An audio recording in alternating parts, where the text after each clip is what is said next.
Eto mga kabalita, pagkatapos po ng mga nahulikam na away kalsada sa Makati at Quezon City, meron na naman sa Valenzuela.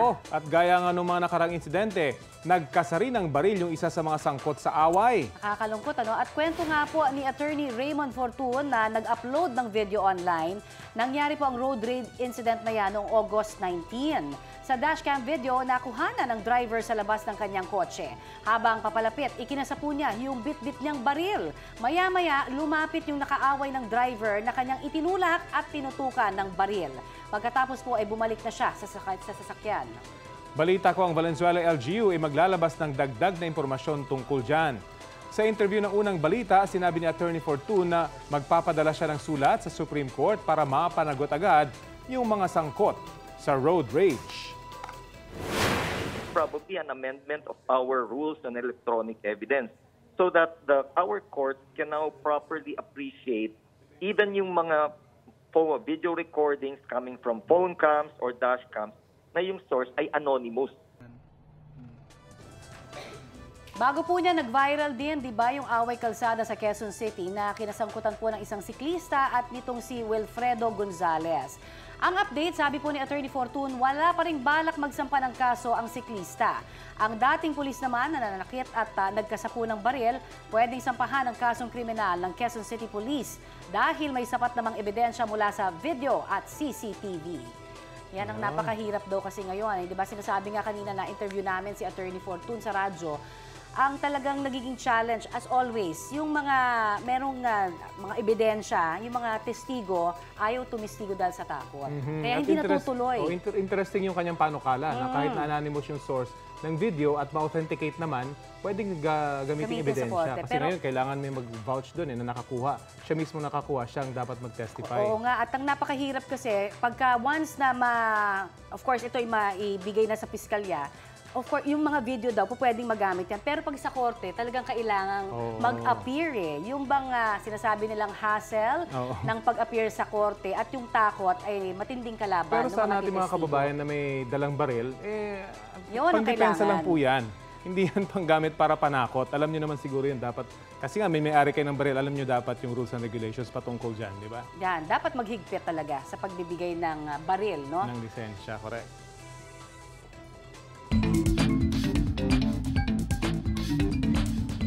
Sapol na rin po ang ilang negosyo mula nang naging effective ang price ceiling sa bigas. Yung ilang karinderya, nagtaas na ng presyo sa kada takal ng kanin. Naku, paano na ang extra rice? Oo nga, yun na nga. Ang hirap mag-budget pag ganyan, di ba? Eto na, alamin na natin magkano yan sa Balitang Hatid ni Darlene Kai. Ika nga, puno na ang salop ng mga may negosyong karinderya tulad ni na Angelo. Hindi na raw nila kayang saluhin ang puhunan sa patuloy na pagtaas ng presyo ng bigas. Kaya, nagtaas na rin sila ng presyo sa kada takal ng kanin. May pagtaas po ng presyo, ma'am, kasi parang unti na lang yung mga bumibili, parang ganun. Kasi masyado mahal yung bigas. Dating 10, tapos 15 na po ngayon, parang ganun, yung kanin. Isa sa mga hakbang na ginawa ng gobyerno ang pagpapatupad ng price ceiling sa regular at well-milled rice. Pero gustuhin man, hindi nakikinabang sina Angelo dahil hindi raw maganda ang kalidad ng mga bigas na nasa 41 hanggang 45 pesos ngayon. Nasa 60 pesos kada kilo ang bigas na ginagamit nila sa negosyo. Magre-reklamo yung mga customer na kakain. Nasanay sila na maputi yung bigas na maayos, magalan. Kaya po kaya hindi po kami bumibili ng mga ganong bigas.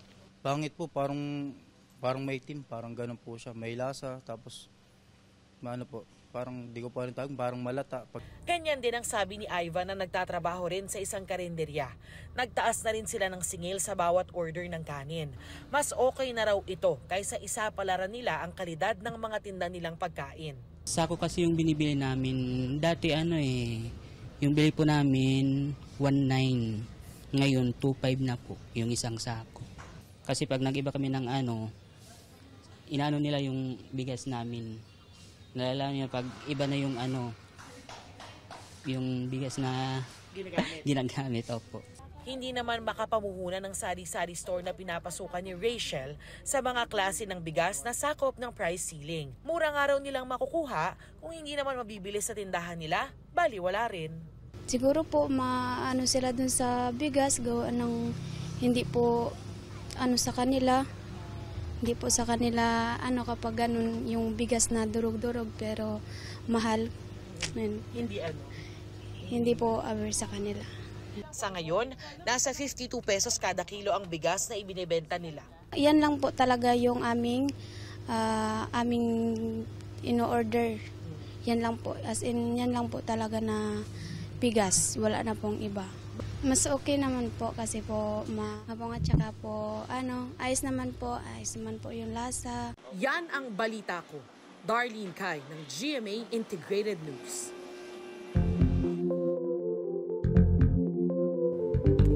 Bukod po sa pagsisimula ng Burr Months, alam niyo ba na ang unang linggo po ng Setyembre para rin sa obesity prevention? Layon po nitong maipaalam sa publiko ang dahilan at peligrong dala ng obesity sa isang tao. Sabi po ng PhilHealth, sakit sa puso, bato at apdo, maging type 2 diabetes ang ilan po sa mga sakit na po pwedeng makuha dahil sa labis na timbang. Payo po ng PhilHealth, kumain ng mga pagkaing mayaman sa fiber, mag-ehersisyo hanggat maaari at bawat araw, di ba? Iwas din po sa mga pagkaing matatamis at mga processed food. At bawas-bawasan din ang pag-inom ng soft drinks, juice at sweetened iced tea. O kung may iwasan, huwag na lang, tubig na lang. Siyempre, mahalaga rin ang tulog na kung maaari ay hanggang 9 na oras kada araw. Ayon sa 2021 Expanded National Nutrition Survey ng Food and Nutrition Research Institute, 4 sa 10 Pinoy na 20 hanggang 59 years old ay overweight o obese. Napakalaking porsyento niyan, mga 20% daw ngayon. Laki, Pero pag hindi ho natin nag-agapan yan, aakyat pa daw yan sa 2030 ng 30% ng ating populasyon. Napakalaki nun. Parang ngayon, 27 million na Kaya diba? nga, ang malaking factor dyan yung tulog Tulog. Iba na rin kasi yung cycle natin ngayon, di ba? Meron naman nagtatrabaho sa gabi, Totoo. overnight, at nag-iba na talaga yung lifestyle ng mga Pinoy. Oo. At para sa bansa, nahirap na nga sa healthcare system natin. Pagka ho talagang napabayaan yan, baka hindi na kayanin lalo, di ba, nung ating mga healthcare workers. Imagine mo sakit sa puso, di ba, may diabetes, meron pang sakit sa abdo, lahat ng mga major organs. And of course, may kaakibat na gastos yan. Ay naman. Eto abot kamay. Dito pala, ang entertainment news natin ngayong Webes. Maring Aubrey, anong latest? Maring Connie, ito na nga. Balita ko, may bagong bansag kay Jillian Ward, aka Doc Annalyn, ng abot kamay na pangarap. May pagka-shining, shimmering, sparkling ang bagong bansag kay Jill. Dahil sa kanyang 14-year career, binansagan na siyang star of the new gen. 5 years old si Jillian nang bumida sa iconic cinenovela na True This Liit. Hanggang ngayon, ramdam at kitang-kita ang success ni Jillian. Lalong-lalo na sa GMA Afternoon Prime series na Abot Kamay na Pangarap. Mga mare, isip-isip rin kayo ng pwedeng itawag sa akin. Maring Connie, paring Rafi, ano ba? Yes, gorgeousness, Aubrey. Wow. Okay, kung si Jillian Ward star of the new gen, Mari of the old gen. Ikaw ay star of the Marites universe. Balita ko, beauty. Ayan. Ganon, BK pwede. Beauty. Pwede. Maraming salamat. Eto naman, ang trending love team ng Barda, abot na rin dito. Abangan niyo yan sa balita ko mamaya. At ang hugot nila sa kanilang mga karakter na maging sino ka man. Balita mula sa Malabon, isang may kaugnayan sa pinaslang na si Jemboy Baltasar ang namatay matapos barilin ng riding in tandem. Sa kuha ng CCTV, nahagip ang pagtakbo ng dating kalaro sa basketball ni Baltasar na si Daniel Soria. Si Jemboy Baltasar po ang napatay ng mga pulis na botas matapos mapagkamalang suspect. Hindi nakunan ng aktual na pamamaril kay Soria pero tinamaan po siya sa hita. Nakatakbo pa si Soria pero hinabol pa rin ng mga suspect hanggang sa tuluyang mapatay. Nalaman na lang ng live-in partner ni Soria na pumanaw siya matapos makatanggap ng text message mula sa kanyang cellphone. Ayon sa live-in partner ng biktima, nagpaalam si Soria na may kikitaing babae sa barangay Longos. Blanco raw ang pamilya ni Soria sa motibo sa krimen. Hindi muna nagbigay ng pahayag ang Malabon Police habang gumugulong ang investigasyon. eto naman na Rafi, nako, napansin mo bang dumarami na rin yung mga sasakyan sa kalsada ngayon? Naku, oo nga. Tumitindi na naman yung traffic. Oo, pansin-pansin ko yan talaga. No? At, yan din ang sabi ng MMDA. Ayan, kaya ako, itong sa Quezon City daw, malaki ang itinaas ng volume ng mga sasakyan. Diyan lamang ho sa Katipunan Avenue, sa southbound lane pa lang ito, ha? Imagine, 32% ang itinaas tuwing morning rush hour. Naku, ramdam ko yan every morning. At 24% naman po kapag rush hour ng hapon. Nagsimula po raw yan nitong balik eskwela. Yun naman pala. Obserbahan naman daw ng MMDA ang traffic para makapagpatupad ng adjustment sa lugar. Nakikipag-ugnayan rin sila sa malalaking eskwelahan dyan sa may Katipunan Avenue area. Naku, yan yung mga pinupuntahan Yun na nga. mo. Alam mo, tumutukod yan, ha? Pa Marcos Highway, hanggang sa Libis, all throughout yan, hanggang sa matapos yung rush hour, hanggang mahatid lahat ng mga estudyante dyan sa Katipunan. Although matagal ng problema dyan, Oo. yung lugar na yan, di ba? Kaya ang panawagan, makipagtulungan sana yung pamunuan ng mga eskwelahan dyan, na magbukas sila nung parte, nung mga, nila, no? Yung area nila doon para sa traffic. Samantala, eto naman, sunny morning ang bumati sa atin, di ba? Pwede na akong maglaba ang aking partner, ang aking pare na si Rafi. Since nakapaglaban ako, nakapagsampay na ako, ang ginawa ko naman ngayon, binuksan ko ulit yung solar panel ko para makapag-charge. Aba, napaka-saucy, para ha? makapagtipid tayo sa kuryente. Oo nga. Ito naman, Anjo, tuloy-tuloy na ba ang magandang panahon ngayon? Yes, Miss Connie, Sir Rafi, pwede na nga maglaba at magkula ulit ang ating mga kabalita dahil walang bagong bagyo at mahina na rin ang habagat. Pero sa mga taga-western section po ng Northern at Central Luzon, maghanda pa rin ng payong o jacket dahil apektado pa rin kayo ng habagat dyan. Tutok lang kayo mamaya sa balita ko tungkol dyan. Sa mga kabalita na motorista, isilang hat, huwag daanin sa init ng ulo ang pagmamaneho. Panibagong away kalsada at panunutok ng baril na naman ang nahulikam. Ngayon naman sa Valenzuela. At sa gitna po ng usapang road rage, nakasala ngayon sa balita ko ang Assistant Vice President for Advocacy ng Automobile Association of the Philippines, si Ms. Cynthia Reyes. Magandang umaga at welcome sa balita ko, ma'am. Magandang umaga, Ms. Connie and Sir Rafi, good morning. Ayan. Ano pong masasabi nyo sa tila dumadalas na road rage? O sa record ba niya, dumadalas talaga o mas marami lang nakukunan, particular dito po sa Metro Manila? Mas maraming nakukunan, Sir Rafi. Siguro isa sa pwedeng dahilan siguro dyan dahil yung volume ng mga sasakyan natin dumadami. Tapos yung nagkaroon pa ng pandemic, mas dumami ang nakamotor at saka mga nakabisikleta. So siguro yon yung nagkakaroon ng unahan sa kalsada. Kaya nagkakaroon tayo ng mga road rage incidents na nakukunan ng ating mga kababayan. Pero dumadami rin po ba yung mga kamote riders at kamote drivers? Mahirap mo sabihin niya. Siguro, sir, sabihin na lang natin na meron pa rin tayong mga kasama na nagmamaneho sa kalsada, na gumagamit ng kalsada na hindi pa rin masyadong sumusunod sa mga batas trapiko. No? So, yung feeling nila kung makakalusot, makakalusot. Opo. Ito, sa obserbasyon po, ano ho yung nakikita ninyong dahilan? Bakit kaya nauuwi, di ba, sa tensyon? Yung dapat simpleng sagian. Kasi sinasabi nga, di ba, kertesiya na, disiplina pa. Nawala na ba yun sa ating kultura? Actually, Ms. Connie, yan talaga yung ang AAP kasi yan yung pinofocus namin sa education, yung behavior ng tao. Siguro kasi yung mas lalo ngayon dahil nga, 'di ba, dumadami ang mga sasakyan, mga nakabike, nakamotor, yung naguunahan sila. So yung nagkakaroon ng problema lalo na kung may liliko ng pakanan o pakaliwa. Kaya mas yung umiinit yung ulo ng mga gumagamit ng kalsada dahil nga feeling nila nauunahan sila or naunahan sila nung kasabay nilang bike, motor, or kotse man yan. Parang lahat nagmamadali, no? At kapag naunahan, parang naisahan. Ganun ho, kaya umiinit yung ulo. Parang mauubusan ng kalsada, di ba? Pero parang ano yung mas dapat... mabilis nila sa akin na parang gano'n. Oo, di ba? Pero ito, para lang ho dun sa kaalaman ng lahat, ano yung dapat na gawin kapag nasasangkot po ang sino man sa ganito pong mga insidente?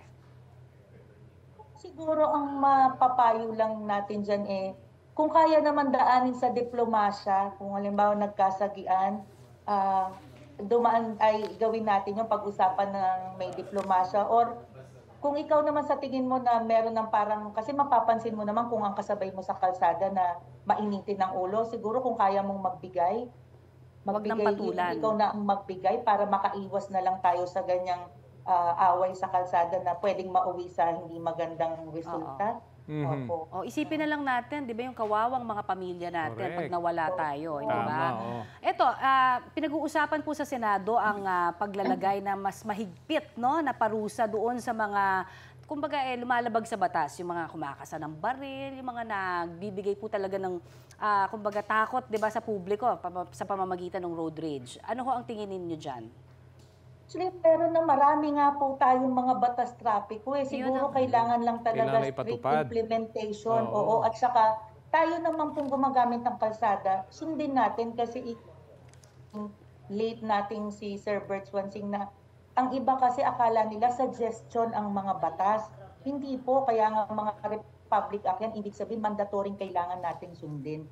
Siguro yun lang talaga, kailangan yung mindset natin sumunod tayo sa batas. Kahit wala kang makakasalubong, walang enforcer, sumunod din tayo sa batas. Kaso, ito sundutin ko lang kasi hindi nga sumusunod. So dapat siguro, sabi nga nila, taasan yung penalty. Napapanahon na ba yon? Medyo mataas naman yung penalty.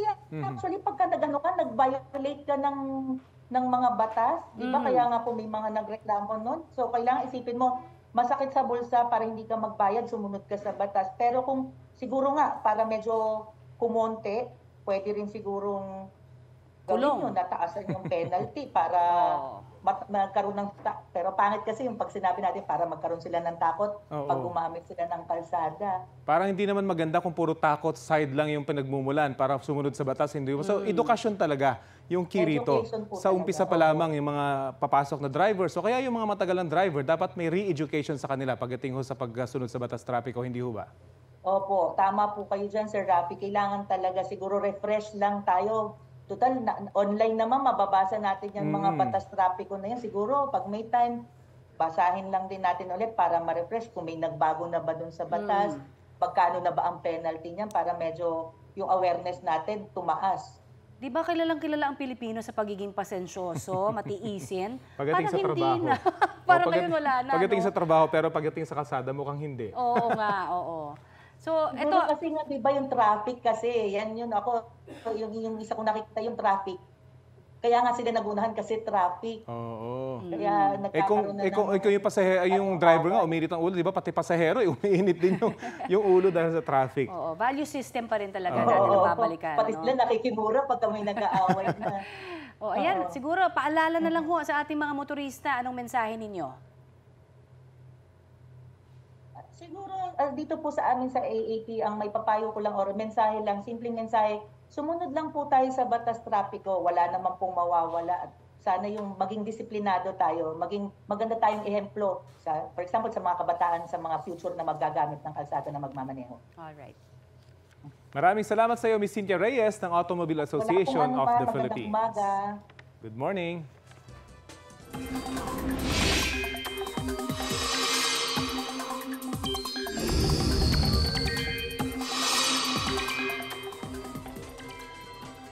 Eto na, maganda kaya ang lagay ng panahon ngayong araw. Alamin na natin yan mula kay Anjo Pertiera ng GMA Integrated News Weather Center. Anjo! Rafi, Connie at mga kabalita, pagkatapos ng bagyong Ineng, may isa o dalawa pang bagyo ang posibleng mamuo pumasok sa ating Philippine Air Responsibility. Ngayong buwan po yan. Sabi ng Pag-asa, yung mga naging galaw po ng bagyong Goring, hanat ng Ineng ang posible ring kilos ng mga susunod na bagyo. Posible itong mag-landfall sa extreme northern zone at may posibilidad na tumaan at tumama sa Bicol. Tatawin po nito ang southern Luzon at ang maladadaan po yan sa Metro Manila. Sa ngayon, wala tayong namamataang potensyal na bagyo sa loob o sa labas ng ating Philippine Air Responsibility.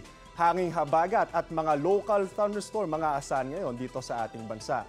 Sa mga susunod na oras, uulanin ang malaking bahagi ng bansa. Base po yan sa rainfall forecast ng Metro Weather. Posible ang heavy to intense rain sa ilang lugar. Kaya maaring magdulot po yan ng baha o kaya naman landslide. Maging alerto po tayo, mga kabalita. Asahan din muli ang ulan ngayong araw dito sa Metro Manila. Mga kabalita, binawasan na ng Ambuklaw at Binga Reservoir ang mga nakabukas itong gate para sa pagpapakula ng tubig. Ayon sa Pag-asa, mula sa tig-3 kahapon, tig-1 gate na lang po nakabukas ngayon sa Ambuklaw at Binga. Sa nakalipas sa 24 oras, tumaas ang water level sa Angat, La Mesa, Pantabangan at Magat Reservoir. Bumaba naman ang taas ng tubig sa Ipo, San Roque at Caliraya Reservoir.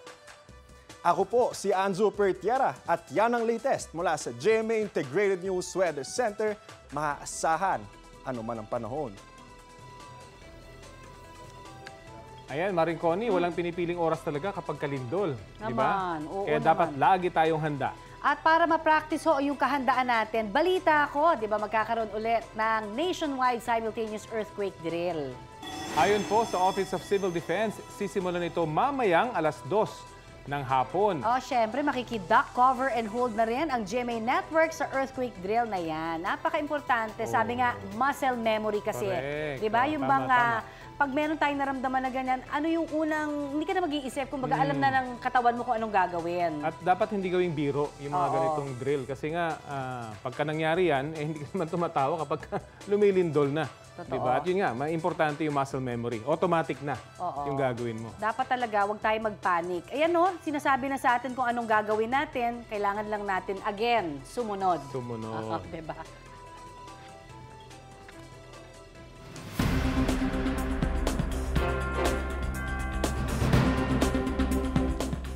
Sa mga gusto namang makapag-abroad dyan, baka ito na po ang sagot sa tanong ninyo na may trabaho ba?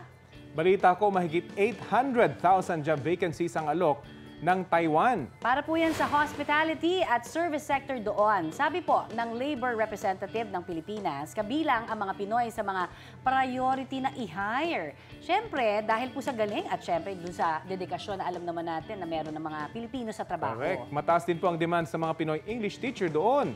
Ito po ang kikitain. Pwedeng umabot sa 70,000 pesos hanggang 133,000 pesos kada buwan. At ang balita ko, dun sa mga na-interview na mga kababayan na natin na nandyan at nagtatrabaho, very happy sila sa kung paano sila tinatrato ng mga Taiwanese. No? Respected talaga Oo, sila. at maganda ang kanilang mga benefits. Ha? Oo. Meron pa silang mga parang pabahay doon. Meron din silang mga sinasabi na may gym. Kasi very important sa kanila yung Ang mental fitness. health and Oo. fitness. Oo. Eto naman mga kapitbahay.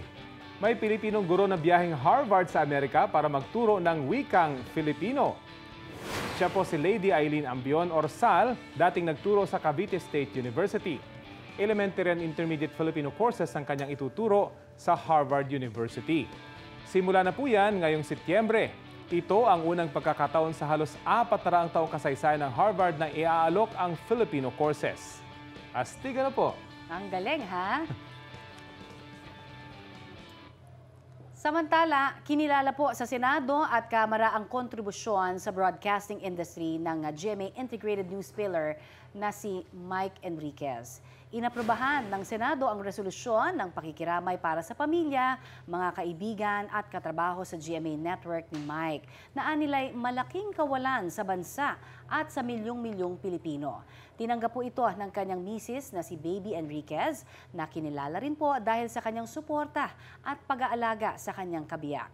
Kasama niya sina GMA First Vice President for Radio Operations Group Glenn Aliona at Vice President for Sales and Marketing Group RJ Antonio Seva.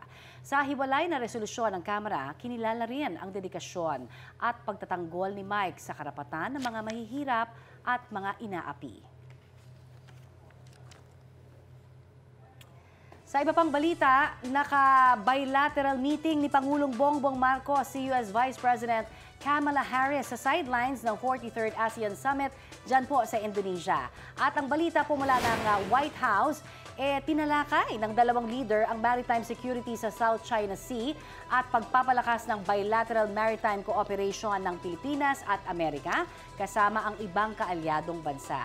Matatanda ang kasama sa mga isinulong ni Pangulong Marcos sa ASEAN na matapos na agad ang Code of Conduct sa South China Sea sa gitna ng mga issue sa teritoryo sa West Philippine Sea.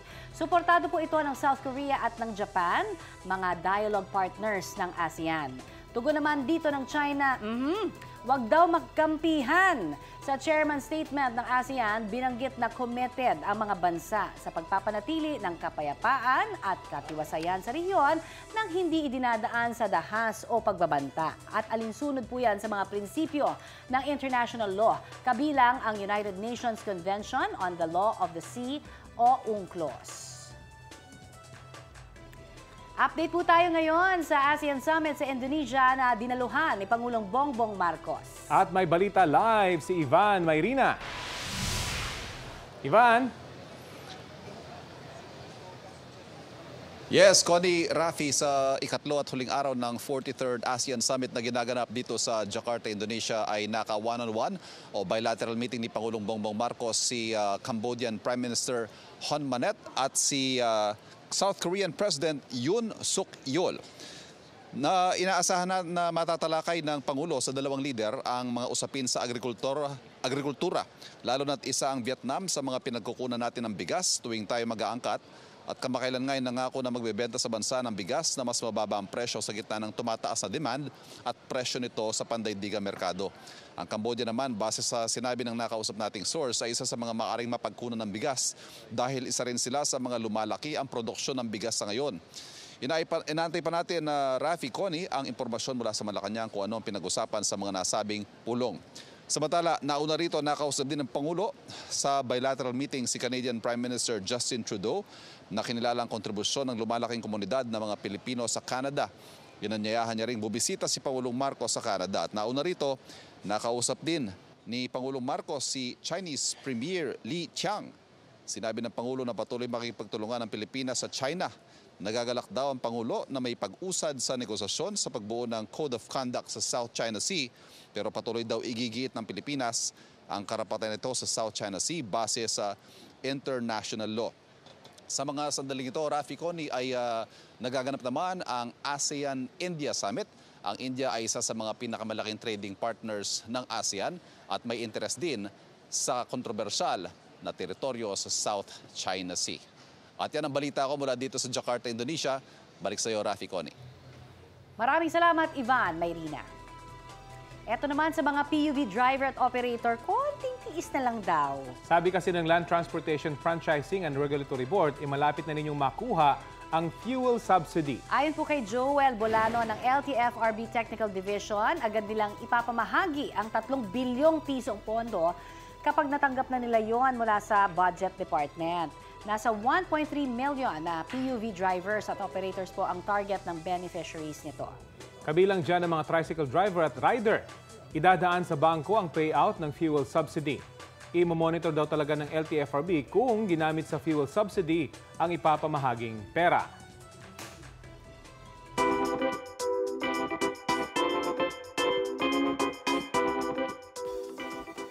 Mga mare, balita ko may reunion project after 10 years sina Ruru Madrid at Yasi Pressman. Double kilig daw ang asahan dahil magtatambal sila sa isang movie at series. Bibida sila sa bagong pelikula na Video City ng Viva Films at GMA Pictures. Featured sa fantasy rom-com film ang mga kaabang-abang na flashback elements. Mapapanood din sila sa inaabangang kapuso series na Black Rider. Pinaghandaan daw talaga nila ang intense, dramahan at back-to-back action scenes. Ano naman kaya ang say ng dalawang stars sa comeback project ni Yasi sa Kapuso Network? I'm very happy, syempre po, very blessed po, honored, then kahit ano naman pong trabaho na pinagkakatiwala, parang feeling ko lagi po siyang malaking blessing. I'm also grateful dahil tinanggap ni Yasi itong proyekto na to. Sa Quezon City, huli sa magkahiwalay na operasyon ang isang mandurukot at rider na may dalang iligal na droga. Balita hatid ni James Agustin.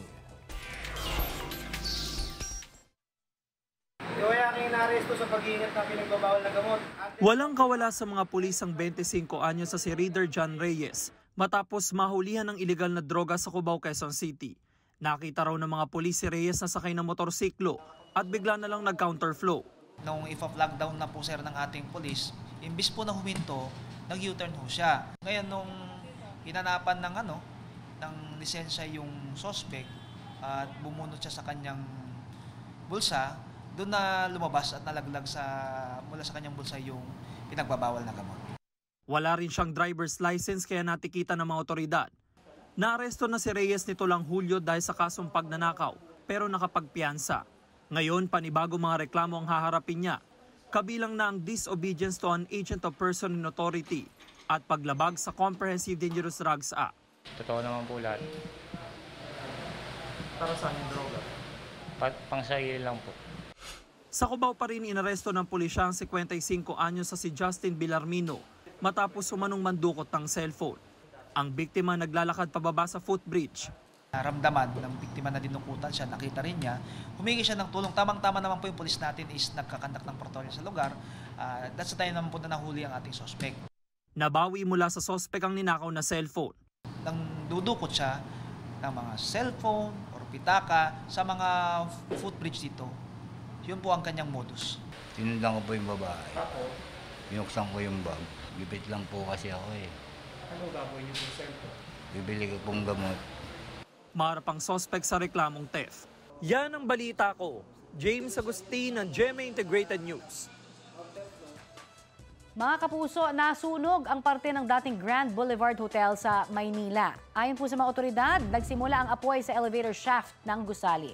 Paliwanag ng kumpanya na nagsasagawa ng demolisyon ng gusali, nagsimula po ang apoy nang may mahulog sa mga naipong debris at kalat. Hindi tukoy kung ano po yon. Agad namang naapula ang apoy. Walang naiulat na nasaktan sa insidente. Pansamantala po namang isinara ang service road ng Rojas Boulevard mula Quirino hanggang Malate Church dahil sa insidente.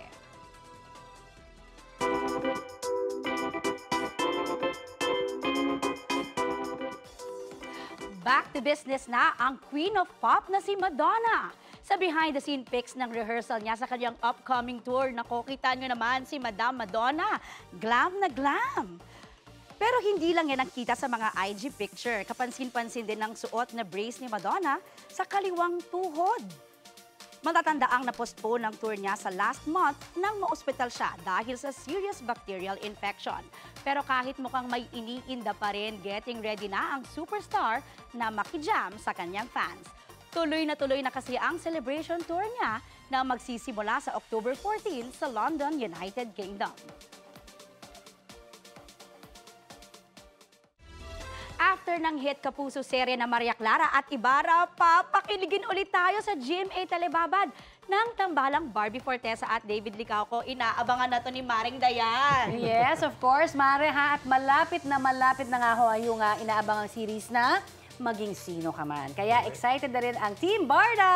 Yun na nga. At bago niyan, dito muna sila sa Balita Ko magkukwento. Magandang umaga at welcome sa inyo, David at Barbie. Hello po, magandang tanghali. Inaabangan na yung Maging Sino Ka Man at dahil ibang-iba ito sa huling series ninyo, pakilala nyo naman yung inyong mga roles dito. Go, Maring Barbie! Dino, dalawa po ang aking nagiging character dito dahil medyo challenging po siya, kaya meron akong disguise era, kumbaga. So abangan nyo na lang po at sana po makilala nyo si Monique at si Dino. Ayun. Speaking of Monique at si Dino. Si Dino kasi yung dalawa siya magtatanggap na lalaki. Ganyan ba? Oo. First time niya yan. Ay, ang galing talaga. Ayun, kaya Barbie, maraming fans mo yung talagang bilib, no? Dahil kayang-kaya mong gampanan ng iba't ibang mga roles. Yung pagiging, syempre sinasabi nga, dalawang karakter si mo Monique, dito. si Dino. Si Monique na, si Dino pa. Yan. O paano mo ba pinaghahandaan para yung talagang may edge ka dito? Diba? Yung difference, no? Yung mahiwalay si Monique at si Dino. Siguro, ang pinakamalaking preparation ko dahil dalawa po yung characters ko ay tatagan talaga yung loob ko at pangalagaan ng aking kalusugan dahil sa weather din natin, medyo madalas po tayo nagkakasakit. So dahil dalawa ang characters natin, kailangan lagi tayong ready, lagi tayong healthy, para lagi tayong prepared sa kahit na anong characters. Mukhang matrabaho, no? Matrabaho at paguran kasi nga dalawang karakter yung ginagampanan mo. Yes, and aside po doon, first time po namin ni David na talagang full-blown na action genre talaga. So, kailangan talagang ready ka talaga. Nung taping nga nila, si Barbie hinahawi-hawi eh. Kasi pag nakapangbino siya, akala yata lalaki talaga siya eh. Ganun eh. Oo. O, si David naman. Ito, si David, pare. Si David astigin dito. Yung Fidel, di ba? Parang ganun lang siya. Pero dito? Ay, dito. Medyo bad boy ang datingan ni David. David, anong naging preparations mo? Alam ko, grabe madugo yung naging paghahanda mo. Well, syempre, aside from yung working out, inaral ko rin yung mga fight scenes and also, syempre, mananalita kasi iba magsalita si David tsaka si Carding eh. Si Carding medyo matigas. So, ayun yung mga preparations ko. At balita ko, may challenging scenes din daw sa maging sino ka man. Ano ba yung mga challenging na scenes dito? Maring Barbie. Lahat. Go. Lahat. Hindi, syempre, akito mo naman yun. Syempre, dapat talaga lahat ng eksena mo, gawin mong challenging. Para ikaw sa sarili mo, mag-step up ka rin talaga. So, kahit yung mga simpleng eksena, yung mga nakakakilig na eksena, syempre, dapat i-step up mo yung yung game mo, hindi ba? Pero para sa akin, physically, ang pinaka-physically challenging na eksena so far ay yung barge scene with David and yung kinunan ko kahapon sa ilog. Uy, nakita niyo ba yun? Lumipad sila. Oo nga eh. Motor, sakay sila ng motor. Lumipad, di ba, David? Tama ba ako? Doon sa bagong tulay. Oo, lumipad yung motor. David, ikaw, anong pinaka-challenging? Siguro yung mga fight scenes kasi bago siya sa akin. But I think yung pinaka-nahihirapan talaga ako, pinaka-challenging for me is yung pananalita. Pero ngayon actually medyo naging equipped na ako kung paano magsalita si Carding na even in real life. Parang medyo gano'n na rin ako. Nagkapasaba kayo? Medyo dahil sa mga fight scenes, lalo na si David, di ba? Balita ko, wala kang konti lang yung mga stunt double mo, ikaw talaga lahat yung gumagawa. Oo, siya lahat. Well, syempre hindi natin maiiwasan yung mga siko sa bibig, minsan masasapakan ng kumante. Tapos, the next day, masakit ng katawan mo. Like ngayon, sobrang sakit ng katawan ko. So, mga ganun lang. But then, syempre masaya kasi bago nga siya and maganda yung storyline. Oo, wala namang part dito na nagsuntukan si Dino at saka si David, no? Ay, hindi namin alam. Hindi namin alam. Medyo hindi niya abot. Okay. O sige, paki-invite na lang sila sa inyong world premiere ng Maging Sino Ka Man. At ano yung mga, syempre, dapat na subaybayan, di ba? Maring Barbie, go ahead. Ako na ulit. Yes. Opo, ayan. Mga kapuso, iniimbitahan po namin kayo ni David na panoorin finally sa Lunes na po Maging Sino Ka Man, the TV adaptation, a special limited series sa GMA Telebabad Mondays to Fridays pagkatapos ng 24 oras. David. Paring David, go. Go ahead. Mga kapuso, sana po abangan nyo ang Maging Sino Ka Man. This coming Monday na po yan, 8 p.m. At napakagaling dito ni Barbie Forteza. Kaya sama. At ni David Licauco. Yes, okay. Maraming salamat sa inyo. Thank you. Si David Licauco at Barbie Forteza. Yan, akong natatraffic ata si David, nasa sasakyan. Challenging yan, nagsusunod. Eto na, Rafi, bilang diver, di ba? Ano yung pinaka-paborito mong dive spot sa bansa? Mahirap na tanong yan, pero Subic pa rin at Batangas. Batangas. Subic kasi wreck diving. Oo. Sa Batangas naman yung mga coral ang gaganda. Ang gaganda. Pinakamaganda sa mundo. Oo, puntahan na yan ng mga ng mga dayuhan talaga. At syempre ang ganda naman talaga ng Pilipinas, no? Bilang diving destination. Alam mo ba, sa ikalimang pagkakataon muling kinilala sa buong mundo ang Pilipinas. Yun na nga. Nakuha ng Pilipinas ang Asia's leading dive destination sa World Travel Awards 2023. Sabi ng Department of Tourism, ang award na yan ay patunay na walang katumbas ang ganda at biodiversity ng ating diving spots. At gumawa rin daw ng dive committee ang DOT para mas marami pang turista ang mahikayat na mag-diving at pumasyal sa Pilipinas. Yun na nga. Yun ang sports na. Although medyo mahal. Oh, mahal talaga ba? Pero... sige, bigyan mo kami ng budget. Pag gusto namin, ano Wala ang kailangan? akong budget para sa iyo. Hindi. Ibig sabihin, ano yung kailangan pag-ipunan para sa diving lessons? Yung mga malalaking mga dive shops naman, kumpleto sila sa gamit, so pwede ka magrenta. Okay. So at a minimal, siguro mga... Ano ba? Mga 5,000 pwede ka na mag-dive, discovery dive. Okay. Andun na yung mga equipment. Pwedeng pag-ipunan. Andun na yung boat. Sabi nga, dalawang dives na yan. So medyo, pero kailangan po pag-ipunan talaga dyan, medyo magastos. Pero alam mo, walang mahal sa passion. Correct. Diba? Kung passion mo yan. Sarap. Pero wala sa passion ko yan. Takot ako. Pero iba yung feeling kapag ka nasa ilalim ka ng dagat. A whole new world talaga, sabi correct. nga, di ba? Tama yung lyrics na yun. Ayan.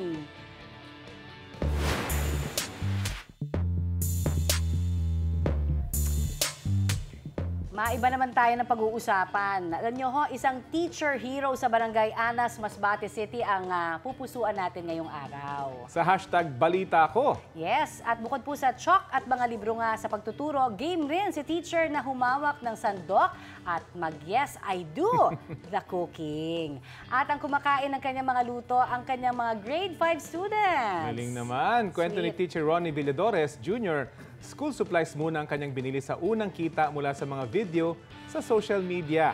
At nito ngang pasukan, sinimulan nga na rin ipagluto ang kanyang mga estudyante. Nako! Bilang pa-thank you ang mga magulang ng mga estudyante ang nagtulong-tulong para may tayo ang isang kusina sa labas ng kanyang classroom. Saludo po sa inyo, sir. Pwede daw tumulong sa pamamagitan ng pag volunteer ba? Ano ba? May mga bukas din siya sa mga donation. Ay, siyempre, ay tanong ang balita ko. Bahagi kami ng mas malaking misyon. Connie Season po. At ako pa naman yung kumare, Aubrey Carabel. Anjo Pertiera. At Rafi Tima para sa mas malawak na paglilingkod sa bayan mula sa GMA Integrated News. Ang News Authority ng Filipino.